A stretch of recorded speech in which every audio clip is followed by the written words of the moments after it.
E agora, nessa parte da tarde, para começar a nossa programação da tarde, a gente vai ter um painel que eu considero bastante importante para o momento que a gente está vivendo, que é um painel sobre soberania e inteligência artificial. Esse é um assunto quente, não apenas no Brasil, no mundo inteiro está sendo discutido.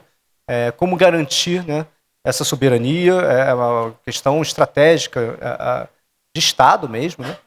E a gente conseguiu trazer aqui para a nossa programação, para o nosso painel, 4 pessoas que estão lidando diretamente com esse assunto em diferentes instâncias, enfim, na academia, em governos, né?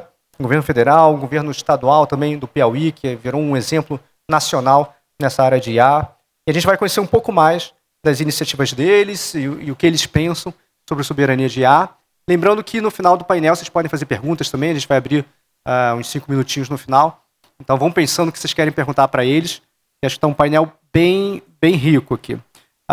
Queria, então, convidar aqui ao palco, primeiramente, o André Macedo Santana, ele é secretário de IA, Economia Digital, Ciência, Tecnologia e Inovação do Governo do Piauí. Peço uma salva de palmas para o André.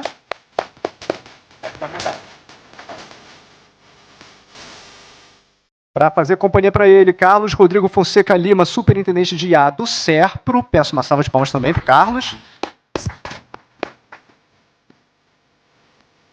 Saudade.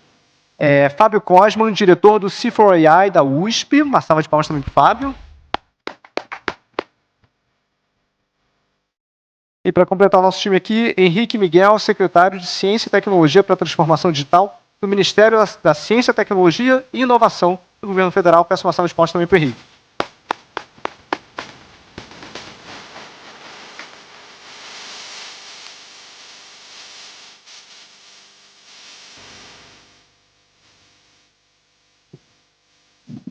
Alô? Bom, pessoal, vou chegar um pouquinho mais para frente para vê-los melhor. Bom, queria começar perguntando para vocês, vamos fazer sempre assim um zigue-zague, tá? Começamos pelo André, terminamos com o Henrique, depois a próxima pergunta vai de lá para cá. E a gente vai conversando, vocês podem também intervir na pergunta um do outro, se quiser comentar, não tem problema nenhum, tá? Bom, primeira questão para a gente estarmos todos na mesma página aqui, botar os pés no chão.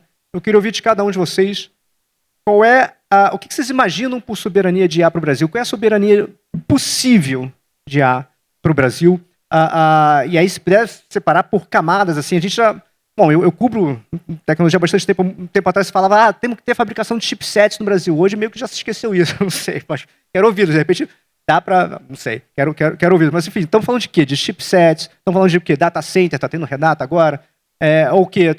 Modelos de linguagem. O que a gente tem que ter aqui no Brasil para a gente se considerar soberano em inteligência artificial? Aplicações de IA, enfim. Para onde a gente deve concentrar o país, né? O Estado brasileiro, os governos, onde a gente deve concentrar esforços e investimentos para desenvolver uma soberania em IA possível, que a gente consiga atingir, que seja concretizável, né?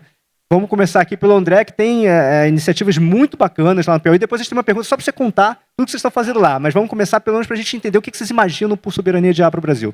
Seja bem-vindo, boa tarde, André. Obrigado, eu agradeço. Boa tarde a todos e todas. Um prazer estar aqui. Estou com fera. Mas sendo todo mundo vai comentar, eu vou dar uma pincelada inicial de como é que nós, no Estado, pensamos a soberania, né? Nós fizemos basicamente 3 pilares. E é o clássico. Pessoas, dados, infraestrutura. Esse é o que a gente trabalha lá. Então nós entendemos, olhando para o Estado, não o Estado-nação, né, mas o Estado como o nosso, voltado para fazer IA para a prestação de serviço público. Então é outro recorte, então eu vou trazendo. Então para que nós possamos ter serviços públicos apoiados com IA, como soluções de governo, nós entendemos que temos que ter pessoas, dados e infraestrutura. Então o que é que a gente desenhou, modelou lá? Então, avanço de qualificação de pessoal, isso aí para os nossos servidores de um modo geral. É o programa que a gente chama de Capacitia, que é com IA no final, que é a capacitação em IA para as pessoas. Nós temos uma ação muito forte também lá de ensino de inteligência artificial na rede pública. Então nós temos lá IA para toda os nossos 120 mil alunos de todas as séries eles têm ensino de IA, então essa vocação tecnológica a gente está trazendo desde a meninada. A parte de dados, então lá nós temos um conselho de transformação digital que acompanha e decide todas as políticas e contratações voltadas para a tecnologia. E no nosso estado, quem preside isso é o próprio governador. Eu faço uma câmara técnica que faz toda a avaliação preliminar, tudo, se já tem, se não tem. O fato é que de lá a gente já consegue avançar. Tudo para nós é soberania. Entender o que o estado tem, entender o que ele quer contratar e você fazer um plano de desenvolvimento. Então, isso é do ponto de vista de governança. Do ponto de vista de dados, é por isso que eu falo do conselho. Então, lá nós não temos essa dificuldade de acesso a dados. Porque sai uma resolução do conselho, aí o nosso pessoal aqui do governo federal sofre bem mais do que eu, que é grandão, né? Mas lá a gente tem, isso é uma definição do conselho, nós somos o agente de dados e podemos ter acesso aos dados das outras secretarias, obviamente obedecendo toda. Então, pessoas, treinamento, fortalecimento de formação nas universidades de modo geral. Dados, a gente consegue ter essa orquestração por definição de um conselho. E infraestrutura, na verdade a gente não tem, eu vou deixar a parte do desenvolvimento para os colegas, mas nós temos comprado e feito investimentos de fato em tecnologia. Assim, a gente poderia estar comprando do Brasil, mas estamos comprando de fora.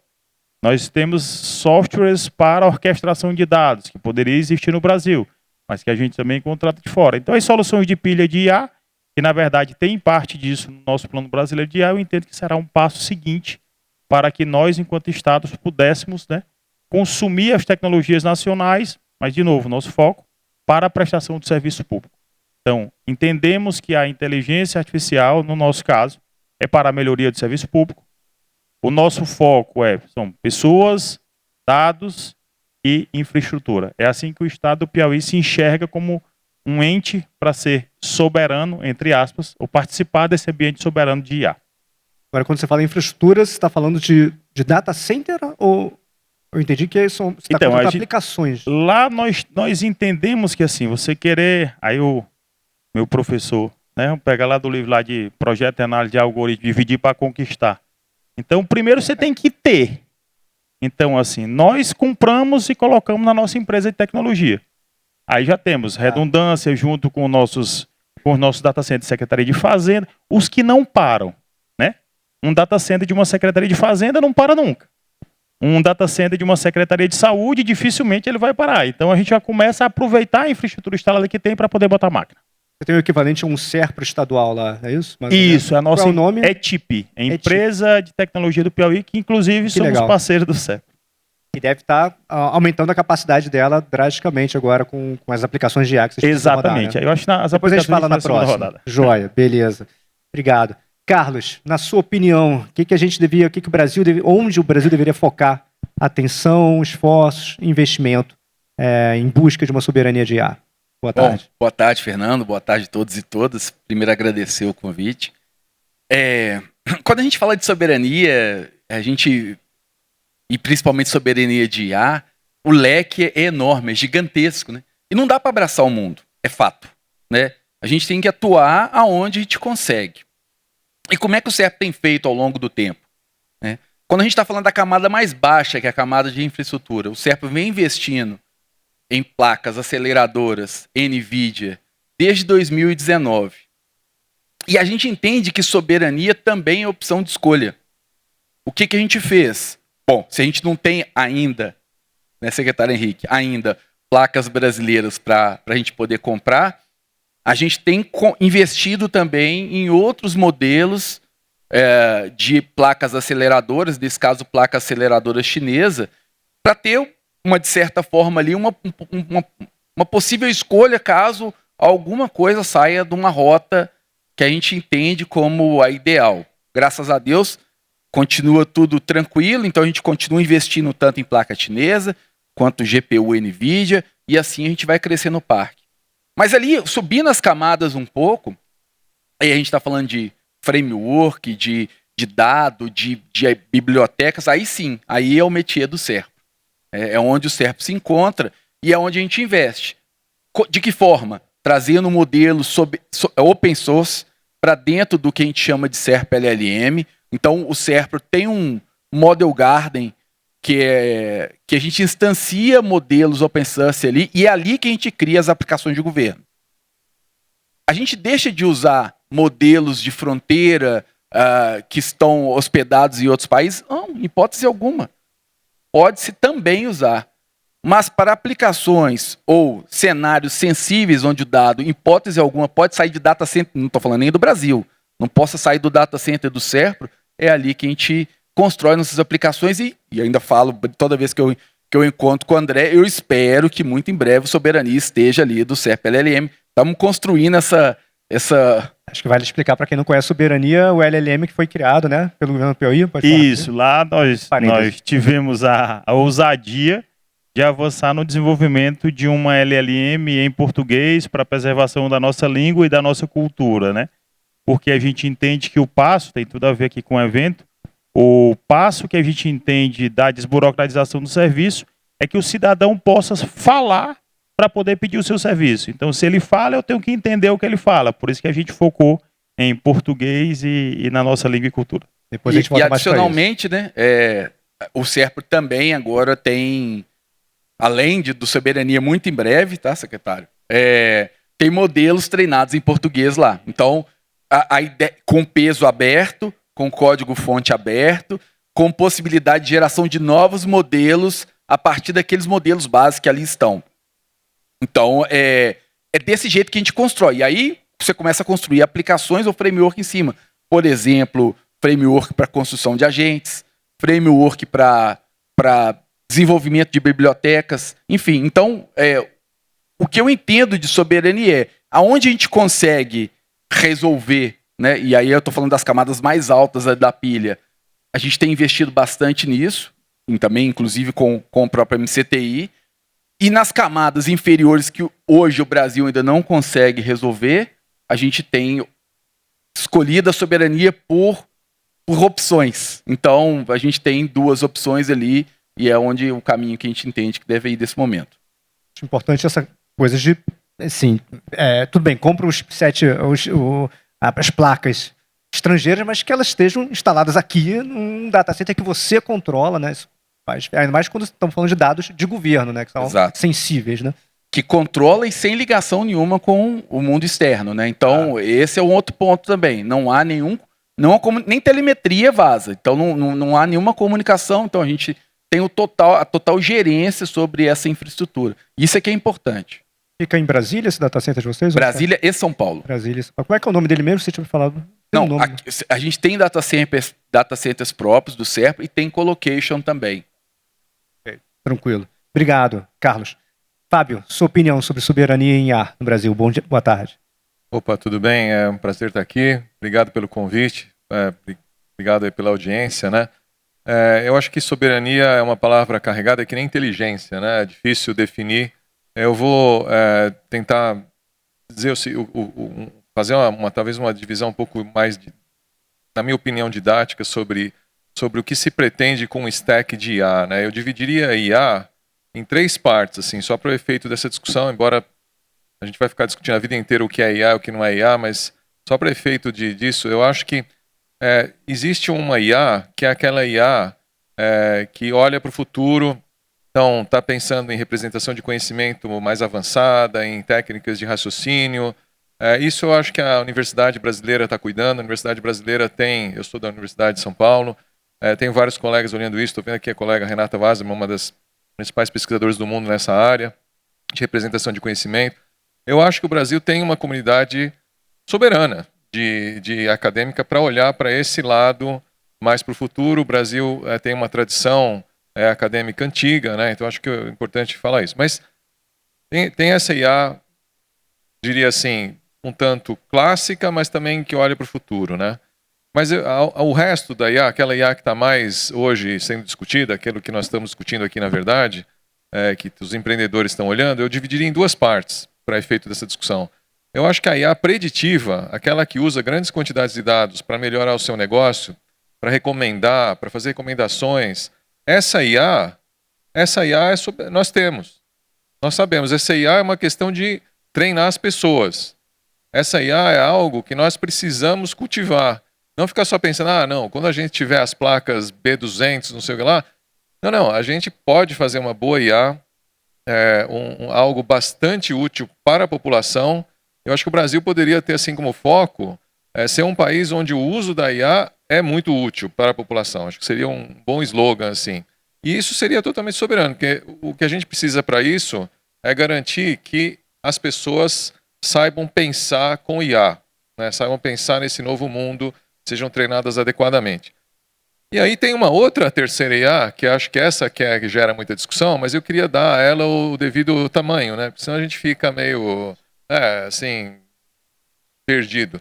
Tem a IA gerativa, né? Generativa, que usa muitos recursos computacionais, que exige data centers, que essa IA nós não temos a tecnologia para criar do zero. Mas eu acho que o stack de IA hoje em dia, ele é um stack, assim, 20 anos atrás, IA era o que você conseguia fazer no seu computador. Hoje o stack de IA começa assim, falta energia elétrica, falta linha de transmissão. Então eu vou deixar o secretário Henrique falar de assim, é um problema imenso, né? Então nós temos que ter energia, nós temos que ter linhas de transmissão, nós temos que ter o stack de semicondutores. É enorme, é um desafio incrível. Eu tenho interagido com a equipe do secretário, sei que é uma preocupação incrível lá, é um pessoal muito competente discutindo isso. Mas eu vou focar assim no ponto que eu acho central, né? Quer dizer, o software para desenvolver esses modelos, né? E os dados para desenvolver esses modelos. O crucial nesses modelos são os dados, né? A gente precisa ter soberania dos dados, a gente precisa ter um esforço de colaborativamente congregar os dados, ter uma legislação que seja amigável, mas que também não torne tudo um faroeste, certo? Porque você tem que saber os dados que você pode usar e como você pode usar, o que está garantido, o que não está. Você tem que ter uma preocupação do governo federal, estaduais, as entidades importantes como a SERP, de congregar esses dados em data lakes adequados para o uso dos empreendedores, dos pesquisadores, né? Então eu acho que essa é uma soberania que está na nossa mão, né? Agora, tem a soberania que realmente depende de tecnologia, de chips, que na verdade 2 ou 3 países têm, né? Então se fosse pensar assim, nem a Alemanha ia conseguir ser soberana, e talvez não seja mesmo. Então eu acho que a gente tem que ter uma visão clara e identificar nesse stack enorme que a gente vive hoje, os pontos que temos soberania, os que não temos, atacar esses quando for o caso.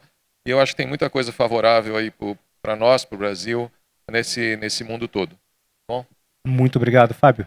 Henrique, sua visão no Ministério da Ciência, Tecnologia e Inovação. Ok, Boa tarde. obrigado. Boa tarde a todos.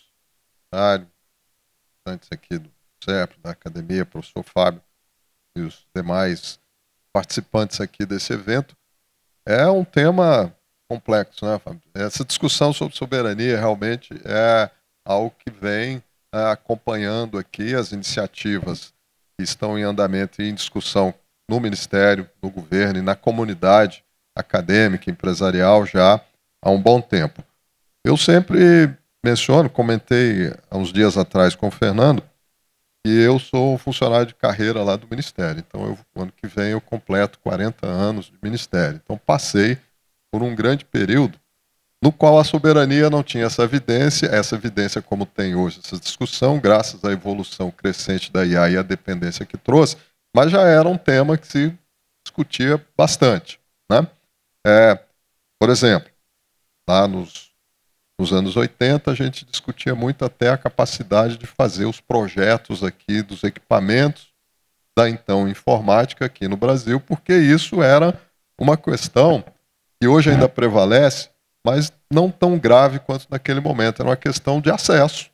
Não tinha acesso, isso era restrito, tinha um custo extremamente elevado, o país tinha problemas na balança de pagamentos, então você precisava estimular um desenvolvimento aqui.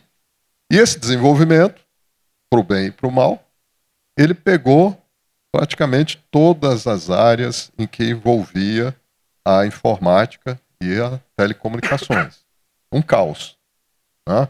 Provocou um isolamento, teve coisas positivas sim, mas também provocou um isolamento. Agora é mais ou menos uma situação mais complexa ainda, devido à evolução tecnológica e à penetração dessas tecnologias em todos os segmentos que nós precisamos hoje até para viver e para atuar. Mas nenhum país produz tudo. Se a gente for pensar ali, nem mesmo os países mais avançados. Na questão apontada, muito trazida, mas o Brasil, chips, semicondutores, bom, eu conheço essa história já antes dos anos 2000, e na fase mais recente, nós tivemos a oportunidade de implementar algumas políticas e ações que começam a dar resultado. Mas elas não trazem a soberania, porque a cadeia é extremamente distribuída. Outro dia, uma análise simples sobre os grandes investimentos que os países e blocos iniciaram pós-pandemia. Nenhuma das grandes fábricas que estariam voltando para a Europa e para os Estados Unidos ainda iniciaram. Eles estão em fase ainda, uma fase longa de implementação. E não faltou recurso, não faltou. Então, é realmente complexo, né? Os países em que essas grandes empresas de chips estão sediadas não querem perder esse domínio, esse controle. Então, o chip é complicado. No caso, então, conversando com o setor acadêmico, algumas empresas se optou por uma rota alternativa. Não há o que fazer. Temos que comprar realmente os chips necessários, né, ou a arquitetura dos processadores de alto desempenho. Esse hardware é fundamental. Sem esse hardware, não se consegue, como o professor Fábio falou, já foi aqui dito, fazer o treinamento de grandes linguagens que são necessárias. E aí a gente começa a abrir um emaranhado de... quase uma rede que vai se compondo, né? Precisa da infraestrutura, porque quer desenvolver o LLM, as grandes linguagens. Tá bom, mesmo que eu não desenvolva do zero, eu quero treinar para treinar com rapidez e ter a capacidade de treinamento das grandes bases de dados que temos. Eu preciso ter isso aqui. Então, né, ter esse acesso, essa proximidade. Só que isso custa. Então começa esse compromisso. Bom, fundamental aqui, eu acho que já foi aqui colocado. Alguns aspectos são indubitáveis, ninguém contesta. Onde ficam nossos dados e quem os processa? Já tivemos aqui algumas respostas. Quais tecnologias usamos e que conhecimento dominamos? O professor Fábio já mencionou aqui, Rodrigo também. Tem algumas coisas aqui. Quais dependências nós teremos que aceitar realmente? Agora, aceitar não significa que você não tenha estratégia para aprender, melhorar e acelerar um processo que te traga uma condição melhor até de negociação com seus fornecedores, com seus fabricantes. Mas, voltando, globalmente, não é só o país que sofre essa questão. Nós temos conversado com vários parceiros globais, né? Assim como as empresas, o governo do Piauí, o SERPRO, a USP, participa já de interações pelo mundo todo. E é uma preocupação que está nos unindo. Isso tem feito com que, isoladamente, dificilmente um país vai resolver. Mas fazendo as parcerias para atacar a questão, por exemplo, de uma rota alternativa para os chips, a mais comentada hoje é a rota do RISC-V, um consórcio aberto que permite o desenvolvimento e a construção. Mas esse é o primeiro passo, porque para transformar um processador que você desenvolveu em RISC-V numa arquitetura de HPC ainda, mas tem parcerias também. Aí, rota seguinte, a pilha de ar. Aí é uma cadeia enorme. E cada uma etapa que você abre, traz, então, de novo, associa, faz parceria, tá? Subsidia, fomenta, tá? Interage. É o caminho. E aí a gente vai subindo até chegar nas aplicações que eu concordo plenamente aqui, é onde a gente já tem condição de acelerar, tá? Transformar, porque não há como transformar o Estado e as empresas hoje sem a ferramenta da IA. O impacto da IA, só resumindo, Fernando, é impressionante. Nós fizemos algumas iniciativas com alguns órgãos públicos que demandam a IA, aí num depoimento, numa análise que foi feita, é mais ou menos assim, faz o trabalho de 30 analistas. Aí alguém bateu e falou, vai demitir 30 pessoas? Ele falou, não, eu não tenho essas 30 pessoas, eu tenho a ferramenta de IA, que porque agora eu vou ter essa capacidade de desempenho. Então, mas tem questões que a soberania também traz, que nos preocupam e que estão relacionadas. Não é muito a praia que a gente atua, mas a regulação é uma delas, como até já foi colocado aqui. Vamos abordar mais à frente a questão da regulação. Soberania é complexo. Sim, com certeza. Agora, vou começar daí, Henrique, para cá, tá? Ok. Fazer um zigue-zague. Queria que cada um de vocês descrevesse brevemente uma ou outra iniciativa que as instituições de vocês estejam tocando e que sejam iniciativas que contribuam para a busca dessa soberania em IA no Brasil.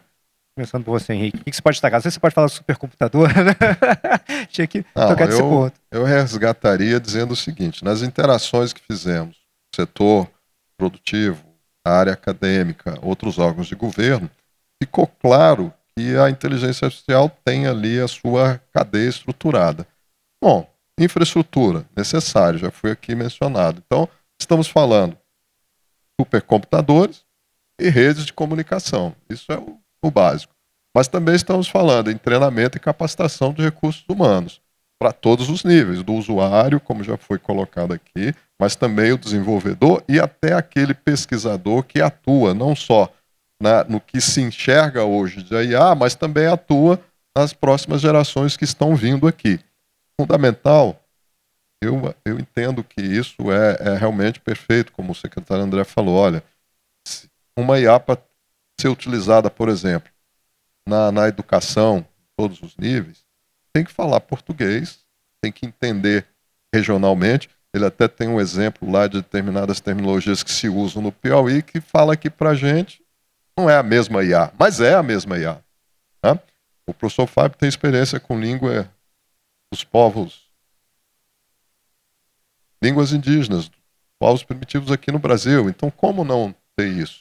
Tá? Então, nós podemos fazer essa iniciativa importante. Então, aí você já vê que tem várias tecnologias aqui aplicadas, tá? Preferencialmente abertas para facilitar a interação, para facilitar a utilização, para facilitar o desenvolvimento, né, aqui de empresas. A outra parte, o LLM, tem que ser apoiado realmente, aí tem diferentes níveis, como o Rodrigo mencionou. A gente assim imaginava mais nessa área de ciência e tecnologia mesmo, a construir um LLM fundacional, etc, etc. Mas aí eu volto, tá, mas cadê o supercomputador? Cadê os dados? Cadê as pessoas pesadas? Quanto tempo vai demorar? Qual é o modelo de negócio? Então aí você tem que resolver, senão não adianta também investir. E aí, fundamentalmente, era isso, disseminar o conhecimento para que sejam utilizadas por todos que realmente tenham necessidade. Esse é o trabalho mais ou menos básico aqui que nós recebemos de várias instituições públicas e privadas de governo esse gargalo. Terminando, empresas brasileiras privadas para usar a IA precisam ter acesso à infraestrutura. É caro, nem sempre consegue. Então, é possível fazer a parceria com o Estado, e aí vale todos os níveis, né, para ter esse acesso e assegurar as condições de uso das bases de dados que temos. Também acho que é um tema que já foi aqui trazido, que é fundamental. E muito do que você descreveu está previsto no Plano Brasileiro de Inteligência Artificial, o PEBIA, que boa parte já foi executado, inclusive, né? 60% do orçamento do PEBIA, mais ou menos, né? Já foi executado. E a gente sabe, a ministra Esther Dweck já falou no Mobile Time que em breve vai ter novidades sobre o supercomputador, vai sair aí o edital para compra muito, muito em breve. Vamos ter novidades nos próximos dias, eu espero. Fábio, conta um pouco do que vocês estão fazendo lá no Cifro.ai nesse sentido. E se você pudesse falar um pouco do Latam GPT, que eu sei que vocês participaram também, que eu acho que é uma iniciativa bacana. Bom, então, eu acho que a pergunta aqui é geral, né, mas eu vou ser específico no sentido de falar de algumas experiências, alguns projetos que são interessantes para a soberania, da maneira como eu entendo isso, né. Eu acho que tem um aspecto da soberania que eu acho que é negligenciado às vezes na discussão, que é muito, às vezes, a discussão é muito defensiva. Eu acho que a soberania também passa por você conseguir ter parceiros no mundo inteiro, você tem condições de negociar, você ter fronteiras abertas para colaborar e você poder comprar de um, comprar de outro e vender para um e vender para outro, né? Então, eu acho que nesse espírito a gente tem procurado ter parcerias na universidade dentro do contexto do nosso Centro de Inteligência Artificial, né, que foi mencionado aí no início, né, eu tive a oportunidade de coordenar esse projeto aí há alguns anos já, com muitos colegas, e nesse centro a gente coloca muita força em processamento de linguagem, no processamento de língua natural, línguas do Brasil. Então, língua portuguesa, alguns dos nossos colegas foram responsáveis por um dos melhores, o melhor parser, né? Parser é um analisador gramatical em português do mundo, está disponível. A gente também teve um projeto que fez uma coleta de texto anotado linguisticamente, que também é o melhor que vocês vão encontrar aí no mundo. É pequeno, mas é de extrema qualidade, então para treinar modelos você precisa disso também. E nesse processo todo, nesses anos de pesquisa, a gente acabou tendo parcerias internacionais, né? A gente tem uma parceria muito forte com o Centro da Eslovênia, que é um centro financiado pela Unesco. A gente tem uma parceria com o Centro da França, né, que é um dos 7 clusters franceses, né? E a gente tem uma parceria antiga com um centro do Chile, que chama CENIA. E essa parceria tem uma origem engraçada, porque eu fiz doutorado com o diretor do CENIA e nós jogamos bola junto. Nós éramos do mesmo time de futebol no doutorado lá nos Estados Unidos. E a gente acabou se reencontrando, nos reencontramos, conversamos um pouco, eles estavam desenvolvendo um LLM, refinando um LLM a partir do LLM Llama, e dentro de um espírito de fazer uma colaboração na América Latina, e de fato convidaram a gente, participamos, oferecemos dados e participamos da avaliação, mas a liderança foi deles, obviamente, e eles produziram aquilo que é chamado Latam GPT.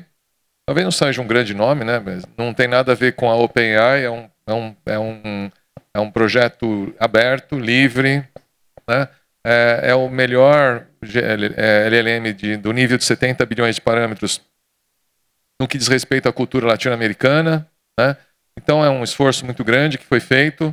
A gente está trabalhando, eles estão liderando, mas a gente está participando ainda no Latam GPT 2.0, onde vai entrar línguas indígenas, né? Então a gente vai ter Quechua, e do Brasil nós estamos selecionando uma língua. A gente conhece bem lá, a gente tem um grupo que trabalha com Nhengatu. Nhengatu é uma língua, é um tupi moderno, né? E é falado na região do Rio Negro. Nós temos um acordo com a Federação das Organizações Indígenas do Rio Negro para uso para colaboração e pesquisa em Nhengatu. E a gente tem também um projeto que tem a ver com Bororo, né? Que é para ensino de crianças para que elas aprendam Bororo, né? Então a gente está entre uma língua ou outra. E eu acho que um pouco isso é a questão de você ter parcerias. No momento, a nossa parceria é liderada pelo Chile, mas a gente tem tido muita receptividade do Ministério para ter recursos e assumir a liderança, né? Acho que o Brasil tem que assumir essa liderança, porque a América Latina tem uma parte muito grande que é em espanhol e tem uma parte muito grande que é em português. Somos nós, certo? Então eu acho que o Brasil tem a obrigação de ter uma participação e uma liderança em português, né? Eu acho que é isso que eu queria contar um pouco aí desse espírito de soberania dentro de colaboração, certo? Soberania não só para ter medo ou para invadir nem nada, mas para colaborar e ter as coisas na mão. Muito bacana, Fábio. Carlos, Serpro, principais iniciativas recentes nessa direção de soberania. Eu tenho que voltar um pouco na história. Vamos lá.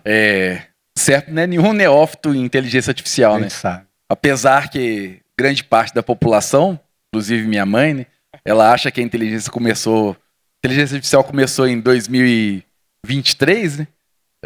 Com o aparecimento aí dos grandes modelos de linguagem. E até então eu nem sei com o que eu trabalhava, já na visão dela, né? Mas a gente labuta nessa área desde 2017, a gente vai fazer 10 anos, e ao longo desse tempo a gente já construiu mais de 300 soluções para governo.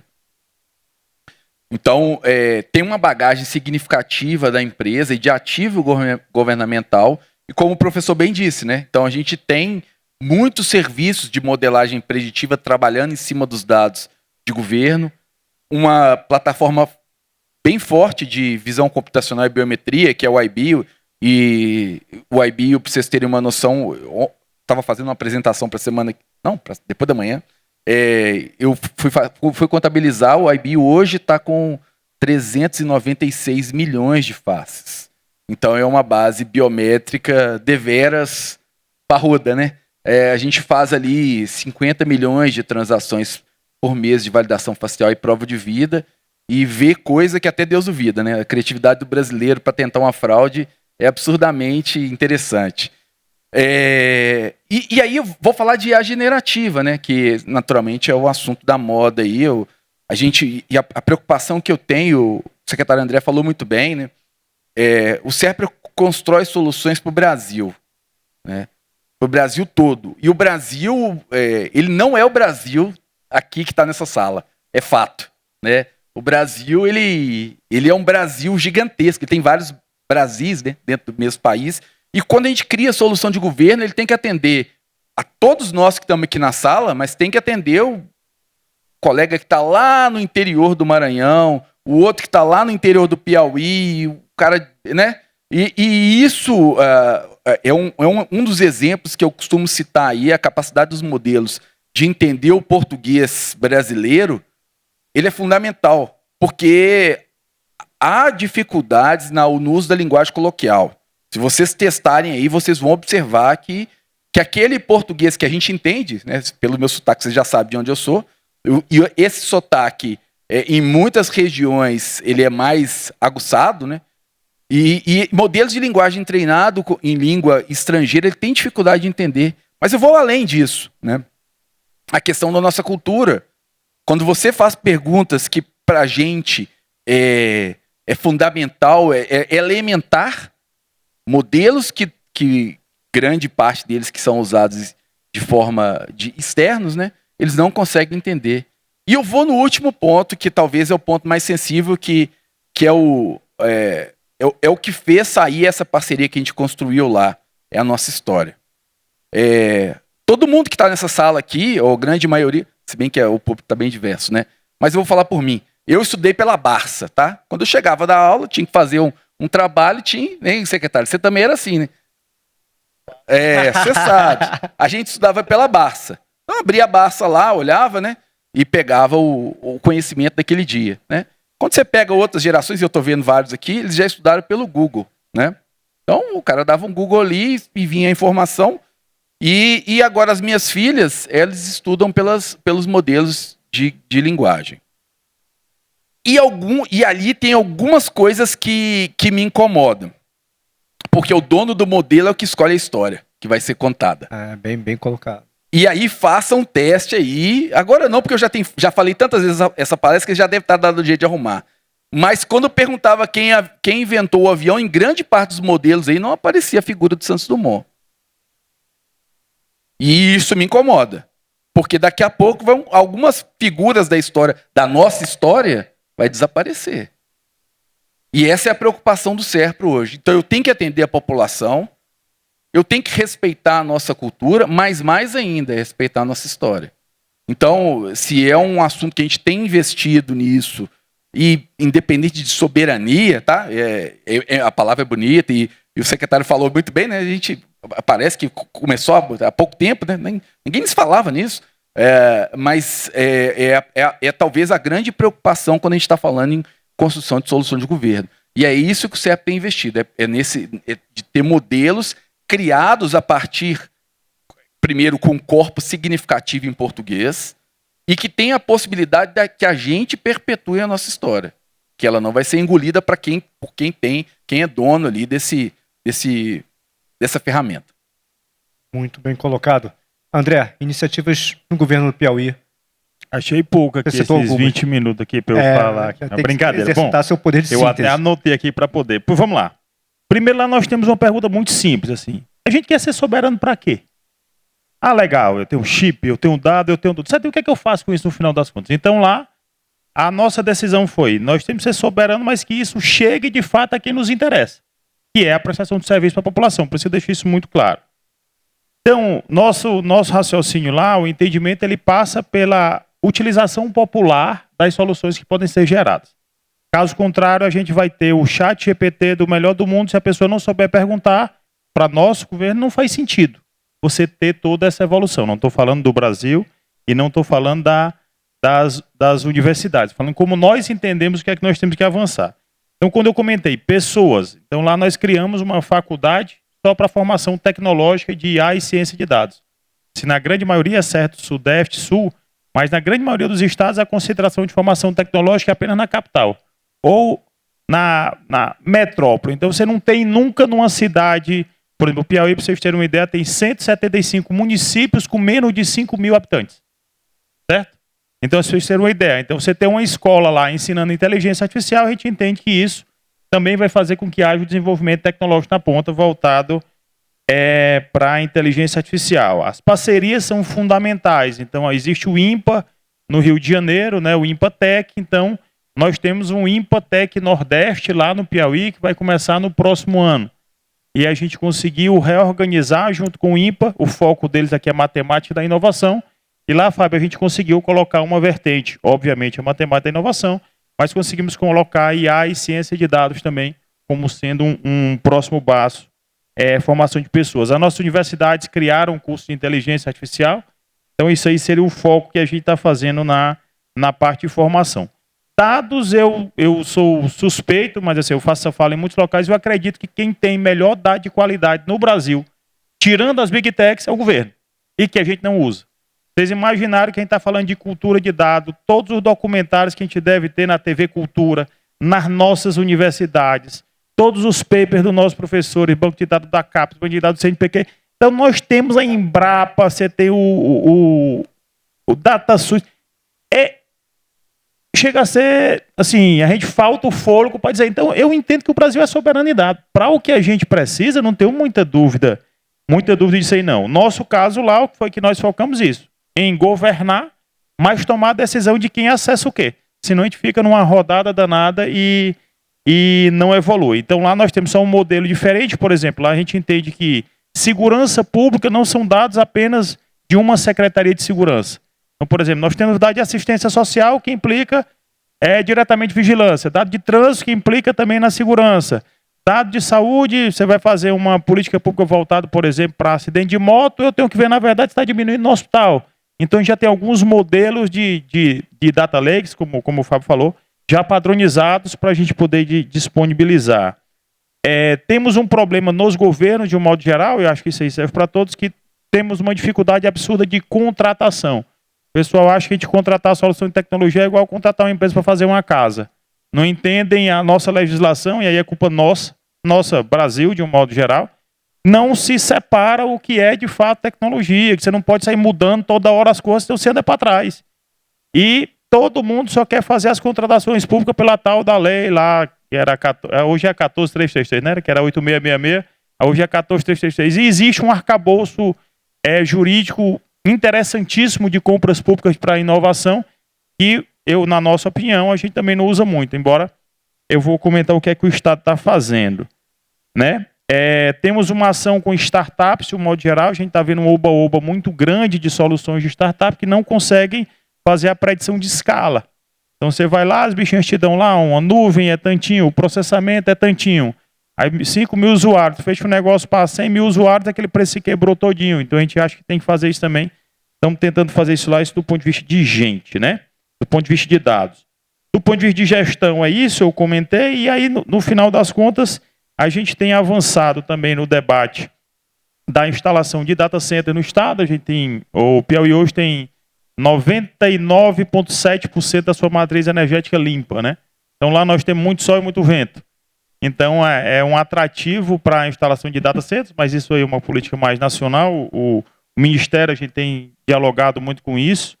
Estamos preparando, nós temos uma zona de processamento, uma ZPE, que também estamos vocacionando ela para a parte de tecnologia, tudo isso para contribuir mais para uma estratégia maior.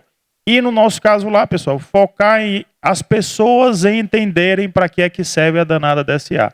Então, por exemplo, no Piauí você faz boletim de ocorrência pelo WhatsApp.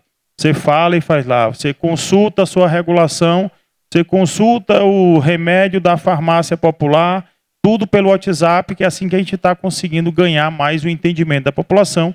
E temos um trabalho, a gente estava comentando até há pouco, a gente convergiu, que não adianta ter um monte de solução e efetivamente o serviço não ser acessado. Então a gente tem um programa também chamado lá de autonomia, que é ensinar as pessoas a utilizar. Então, por incrível que pareça, todo mundo usa aqui reconhecimento facial, mas o cidadão médio no Brasil tem medo de fazer o reconhecimento facial. Ele não sabe criar uma conta de e-mail. ele não sabe viver esse mundo digital com esse monte de tecnologia. Então nós temos uma política pública lá nossa que é a autonomia, e nós temos os replicadores desse projeto, que são os agentes comunitários digitais. Então são os agentes comunitários de saúde, os agentes das escolas, que todos fazem essa parte de tentar dar mais autonomia para o uso da tecnologia. Senão, como eu repito, nós vamos ter várias soluções que não vão ser utilizadas. Então a nossa soberania, nosso entendimento de soberania nesse aspecto é ter, mas disponibilizar isso como serviço público. Maravilha. Gente, eu queria abrir já para perguntas da plateia. Eu tinha outras perguntas aqui, mas eu acho que eu vou priorizar o debate com vocês. Então, se alguém já tiver alguma pergunta, é só levantar o braço que a gente leva o microfone. Temos uma lá no fundo. Peço a gentileza de se identificar e, se possível, direcionar um dos nossos painelistas para mais pessoas poderem perguntar. Alô? Acho que está funcionando sim. Está sim. Alô? Pode falar. Meu nome é Lucas, sou da Illumia. Tenho algumas dúvidas, vou tentar fazer uma só. É bem voltada à técnica, na parte acadêmica, né? Ih, tá cortando um pouquinho o microfone. Alô? A gente ouviu só picotado. De repente levantar ou trocar. Vamos trocar. Alô? Como que se tem alguma frente de desenvolvimento de modelos, por exemplo, de psique, né? Ao invés da gente focar no token maxing, de rodar milhões e milhões, de pegar um modelo, o Llama, aí que vocês tinham comentado também, e ver como deixar ele menos custoso para rodar, né? Tentar fazer duas perguntas. Uma seria essa, e a outra, não sei se vocês já ouviram falar do Maritaka, se já teve alguma conversa com eles também. Acho que é mais esses dois pontos. Legal. Quem quer responder? Acho que para você, né, Carlos? Não sei, o Professor, Fábio. eu também posso, tá, Lucas? Vamos começar da primeira, tá? A gente tem iniciativas disso, de construção de modelos a partir de outros modelos já existentes, com técnicas de quantização, ou técnicas que reduzam ali a necessidade de infraestrutura para a criação desses modelos. A gente já fez alguns, tá? Alguns experimentos, muito baseado em fine-tune e continuous pre-training. A gente fez um primeiro teste em cima do Diário Oficial da União. O nosso objetivo ali era ter um modelo que conhece, um experimento, né, óbvio, que conhece que vai ter ali todo o conhecimento do Diário Oficial da União, são anos e anos de publicação ali, mas que também consiga escrever igual o Diário Oficial da União. Então veja, ele não basta ele ter o conteúdo, ele também ter a forma. Então, em cima disso, a gente tem feito outros experimentos, tá? A ideia, Lucas, é que a gente consiga gerar modelos especialistas para cada segmento da sociedade. Então, a gente pode fazer, o secretário citou muito bem ali, a gente tem feito alguns experimentos com pesquisa da Embrapa. Então, modelos especiais. A Embrapa é riquíssima de dados. Muitos estudos absurdamente complexos. Então, a gente tem feito alguns experimentos para gerar modelos baseados em modelos open source e que tenha esse conhecimento. Então, a gente tem feito muita coisa parecida com isso, tá? Eu sei também que o professor Fábio é especialista nisso, então ele pode contribuir também. Não, eu não vou falar muito, acho que já foi bem respondido. Assim, acho que tem muita pesquisa em poda, destilação, mas assim, tem muita coisa acontecendo sobre isso. O Brasil tem uma riqueza muito grande de modelos de pequeno e médio porte refinados. O que falta no Brasil assim, são modelos de grande porte, de alta qualidade, por exemplo, para trabalhar como gerador de dados ou sintéticos, ou para o que se chama LLM as a judge, né, para você usar como avaliador de outros. Então, esse é um segmento que, acima de 50 bilhões de parâmetros, não tem algo de altíssima qualidade no Brasil. E eu acho que a sua pergunta é assim, será que tem esforços para fazer algo que nem o DeepSeek, né? Não sei se foi isso que você quis dizer. Acho que foi isso. Treinado do zero, eu imagino que é isso que você quis perguntar. Quer dizer, isso eu acho que nós não temos. Eu vou te dizer o que me disse um pesquisador de Portugal, que é uma das autoridades aí, o Antônio Branco, o professor Antônio Branco. Ele falou, olha, no momento não tem nem token suficiente em português no mundo disponível, armazenado, para você treinar um modelo do zero. Tá? Então, é um problema muito grande. Assim. A gente não tem, no momento, recursos computacionais, dados, estruturas para treinar do zero. Não significa que a gente não tenha conhecimento e competência para fazer isso. É um processo, como disse o secretário Henrique Miguel, é algo que acontece aos poucos, certo? Não vai acontecer de um dia para o outro. Como ele disse em várias outras circunstâncias, também aqui é assim. Eu acho que a gente não tem que ter a pretensão de, não, vamos treinar do zero um modelo de 5 bilhões, 5 trilhões de parâmetros, alguma coisa assim, porque a gente não tem essa condição. Mas a gente tem muita coisa acontecendo em outros segmentos aí, como eu procurei explicar. Ô Lucas, e a gente conhece sim a Maritaca, a gente conversa muito com eles, assim como a Amazônia, a gente tem muitos modelos desse porte e treinados por brasileiros, né, ou evoluídos por brasileiros com qualidade excelente, tá? Então, Maritaca é um, Amazônia é outro, tem um monte por aí. Lucas, te dando um exemplo do que a gente tem lá no Piauí, né? A gente tem o Soberania, que a gente chama o nosso modelo soberano, e a gente já está diminuindo ele, fazendo exatamente isso. Por exemplo, a gente tem uma solução nossa a partir do soberano, que a gente usa para poder fazer o ensino de IA na rede pública, que eu acho interessante. Nós não temos professor de computação em toda a nossa rede. Então, quem ministra aula, às vezes, é um professor de geografia. Mas como é que um professor de geografia vai ensinar reconhecimento de padrão? Então a gente usa o nosso modelo lá, o Soberano Educação, e ele vai dizer, rapaz, compara essa pintura rupestre com essa pintura rupestre, tu justifica pela região de onde aconteceu. Então a gente tem todo um ferramental para isso, que aí você traz esse aspecto cultural local, que facilita a vida do professor. Então assim, lá a gente já tem alguns modelos, esse próprio do boletim de ocorrência. A gente já também está mais ou menos desse jeito, um modelo maior e um modelo que só entende boletim de ocorrência de roubo de carro. A gente tem boletim de ocorrência de batida de moto. Então, assim, o desenho que a gente está chegando, Fábio, está conversando com o Henrique, que para o setor público não é necessário o modelo de 1 trilhão de parâmetros. O conceito de você ter um desse para poder gerar mais dados, que eu até acho que o Brasil tem dados suficientes, nós não temos token. Mas dados eu não tenho a menor dúvida que a gente tem. Então lá o nosso desenho é que um modelo hoje, o modelo que a gente usa como principal, o nosso lá, tem em torno de 70 bits de parâmetros, né? Já treinado, ele resolve na fronteira de parâmetros 80% dos problemas do setor público. Mas pode ter os dados, né, secretário? Basta querer. Então, né? é isso que eu tô sentar falando. E fazer. É como a gente brinca lá, assim, o Piauí mostra que dá para fazer.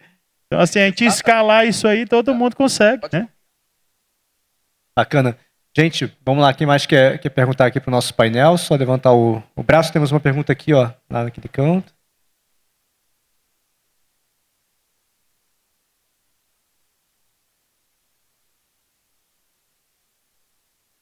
Boa tarde, sou Henrique aqui do Banco da Ecoval.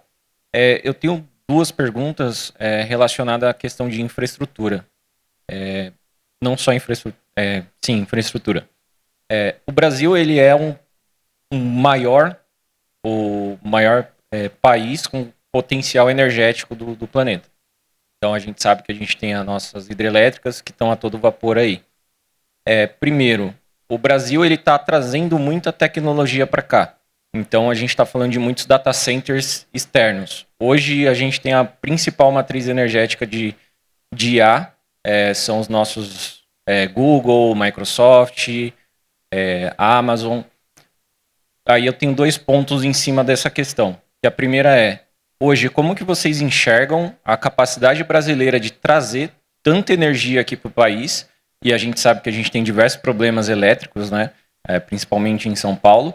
E o segundo é como que o Brasil enxerga a capacidade da gente trazer não só esses data centers para cá, mas fazer um trabalho de parceria com essas empresas para que o Brasil também seja um capital não só de uso, mas também para a gente começar a desenvolver nossa própria tecnologia no território brasileiro. Quem quer responder essa? Henrique? Não, eu dou a chance de todos participarem.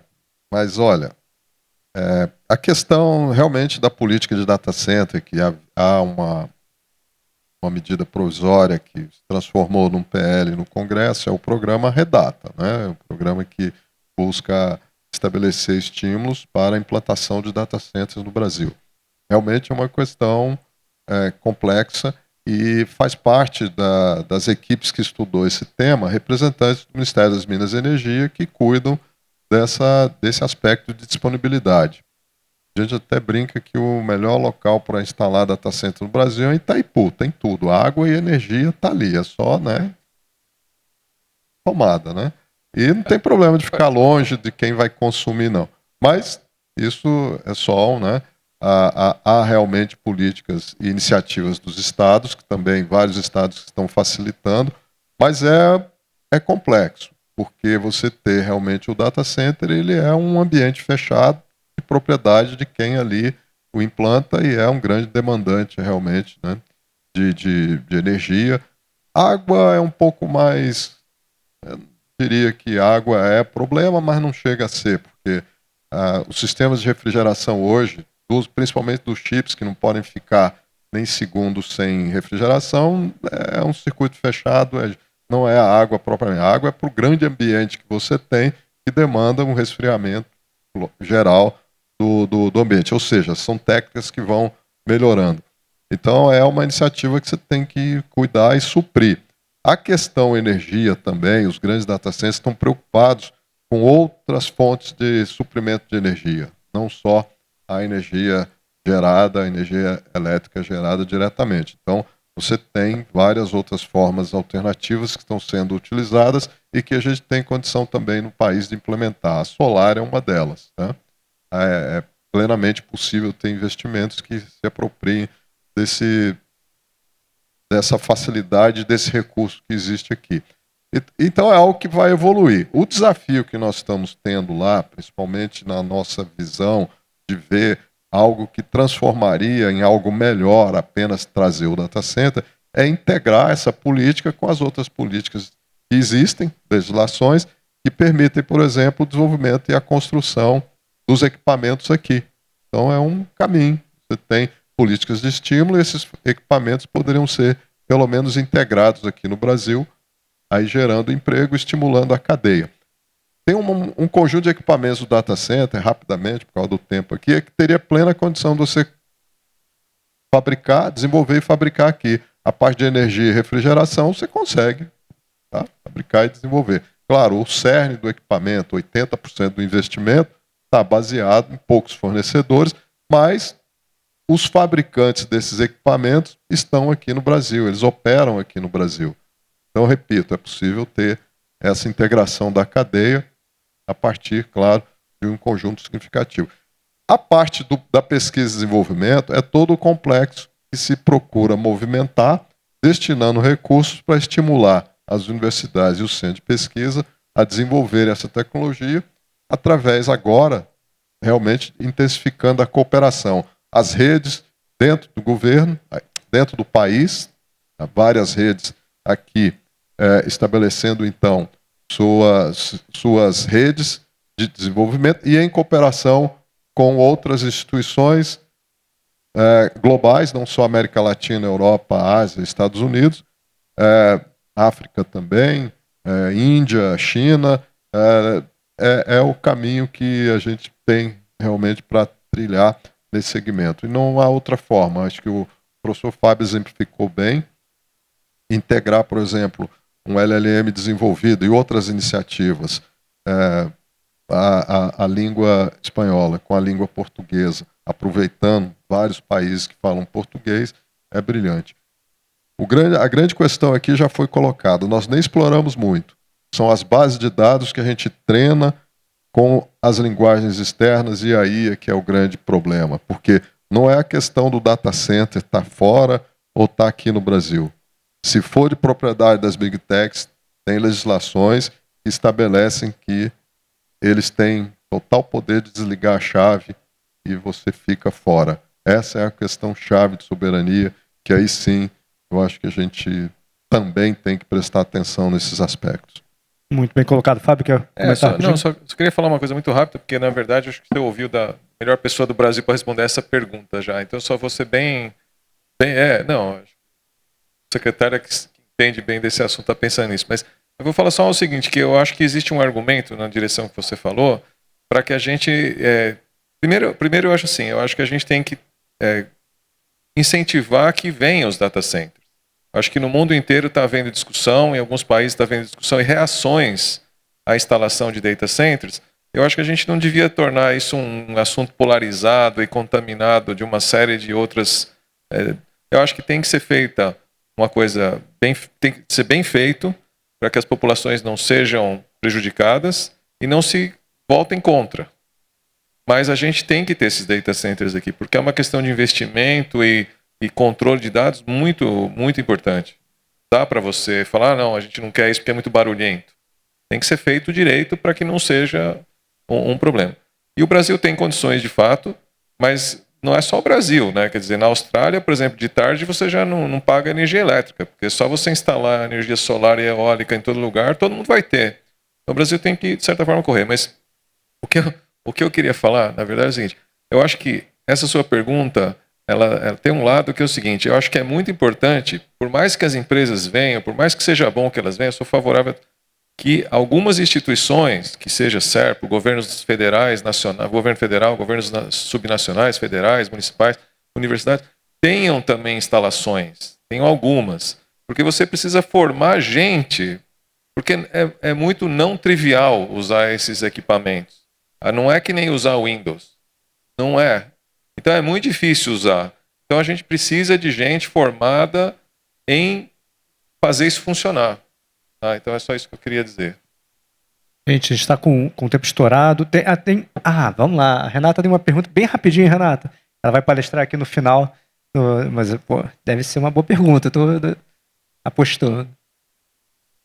Bom, então eu sou a Renata, da USP, do Logarithm.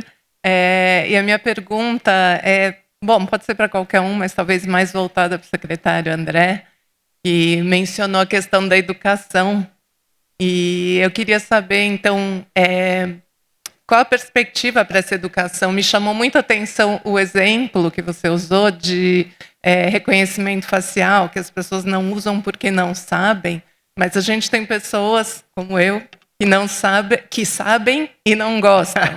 Né? Tem toda uma questão de segurança. A gente tem os dois lados. Então, como que você vê essa educação desde o nível das escolas até todo mundo que tem pais, avós, idosos, sabe a dificuldade de usar as ferramentas?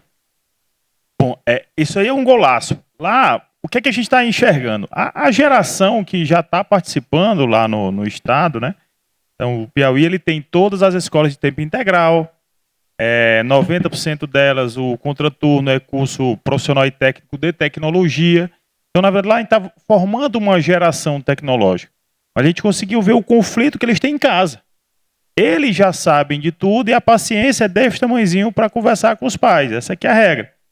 Então, o que é que nós fazemos lá? Por exemplo, lá tem o pai vai chegar mais cedo, vai conseguir ter a reunião no colégio. A gente está fazendo a formação dos pais através dos alunos. Alguns alunos são monitores do nosso programa de autonomia digital. Então, eles são os agentes que estão indo tentar explicar alguma coisa, mais ou menos isso. Então, para a faixa nossa da educação e do que vai avançar, a gente acha que não tem problema. O problema é que não participou dessa revolução. E aí, o Piauí hoje é o estado, o Carlos falou, que tem a maior quantidade de emissão de carteira de identidade nacional. Então, acho que nós já chegamos a 65% da população do estado com a carteira de identidade nacional. Então, assim, a gente enxerga de fato a cara do nosso povo, né? E aí, como é que a gente fez, professor? A gente criou um ponto de tirar a carteira de identidade em cada um dos 224 municípios, né? Que a gente chama o espaço de cidadania digital, que é como o cidadão vai entrar no mundo digital através da sua carteira de identidade. E aí, esses pontos são hoje os pontos que a gente chama da troca de conhecimento digital. Então, a pessoa que não sabe ou que tem alguma dúvida, que seria o analfabeto digital, hoje, nos 224 municípios do estado, ele tem um local para ele ir lá tirar dúvida. E aí isso a gente já tem parceria com as prefeituras e com as secretarias de assistência social. Que é para poder a gente fazer a informatização também ser inclusiva. Sensacional. Gente, peço uma salva de palmas aqui para os nossos painelistas. Muito obrigado.